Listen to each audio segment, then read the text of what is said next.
right, I am here with Jimmy. I don't even know your last name. Chalmers. Jimmy Chalmers. Yes. The bee man. Yes, I am. And so tell us about, why are you here at Maker Faire with all of your bees? Well, not all of your bees, some of your bees. I'm here at Maker Faire because historically beekeepers are unbelievable experimentalists.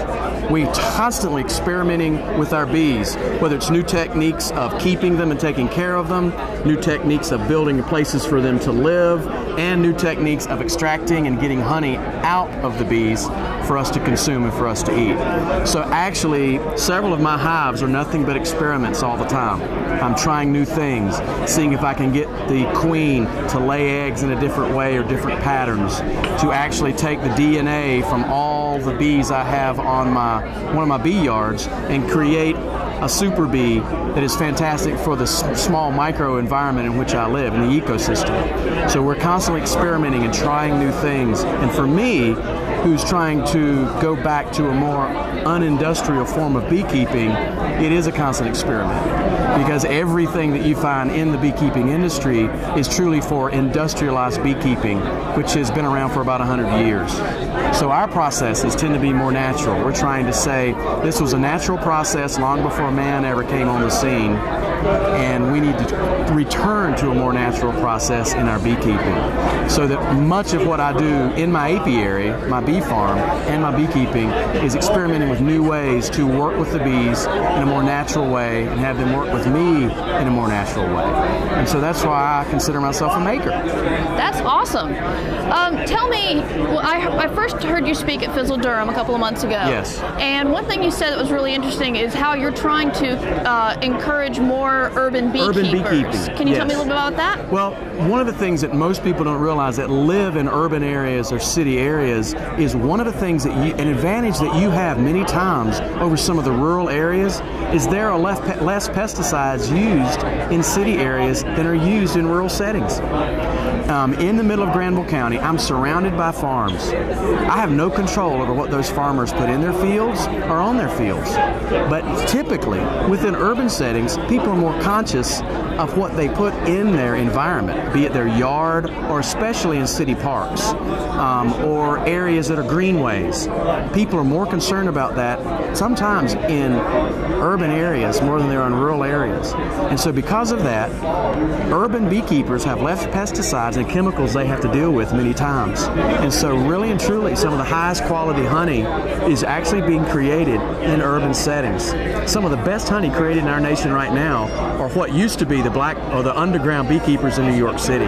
It's fantastic honey because Central Park, it's a giant feeding frenzy for honeybees, and they tend not to use pesticides and chemicals in that park. And so the honey is clean. And so that's one reason. Another reason is as I was talking with you earlier, I know people right here in Durham who are having to hand pollinate in their gardens because there are not enough bees. That's insane. So if that is not a wake-up call to us in this country to say we must do something about the honeybee situation. And so my encouragement is to people is to try and possibly even take a chance on becoming an urban beekeeper. Okay, if we wanted to do that, if I wanted to be an urban beekeeper as a hobby, what is just ballpark expense and time sink? I would say that if you really wanted to get into beekeeping, this is a high ballpark number. It's probably going to cost you about $300 to $500. Time, from the time you get the bees established, you probably need to check on those bees about every week or 10 days. And that really is, and other than just sit around and enjoy the bees flying around. Many times, even when I'm not working my bees, I go out of my bee yard and just watch them fly and listen to the buzz of the bees. And so, you know, I may not go into my bees every day, but typically I'm still with them and they're still with me. And I see them in my yard and see them in the farm, on the farm where we live. And I know that those are the bees that come from my bee yard. And so in a neighborhood, your neighbors are going to benefit from you having those bees right there. They're going to produce more crops in their small gardens. Flowers are going to be a lot more vibrant. If they have fruit trees, they're going to be better. And to me, communities are going to be better off if we become friends with the honeybees. Man has been living with honeybees for over 6,000 years. And another reason I believe that we need to encourage more urban beekeepers is I go to farmers markets all the time, and I meet children, little 6 and 7-year-olds, who are terrified of honeybees. Yes. And I go, I was never afraid of honeybees growing up. We weren't afraid of bugs. We collected them. And now I have little children come up to our booth and shriek in terror of a bug behind glass. Wow. And so Really? I believe that we as human beings, that although we live in a high-tech age and we love high-tech, we have become so separated from nature and from the world we live in. And so one of the reasons I believe we need to encourage urban beekeepers is to return us as human beings to the beauty of this planet and to the beauty of nature. And that's why I love to talk about the beauty and the mystery of the honeybee.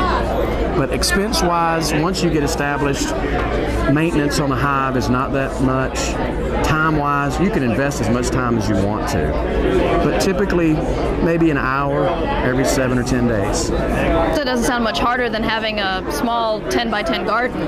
No, I would say that you're going to devote about as much time to a 10 by 10 garden as you would to honeybees. And if you had them in conjunction, that'd really be cool. Right.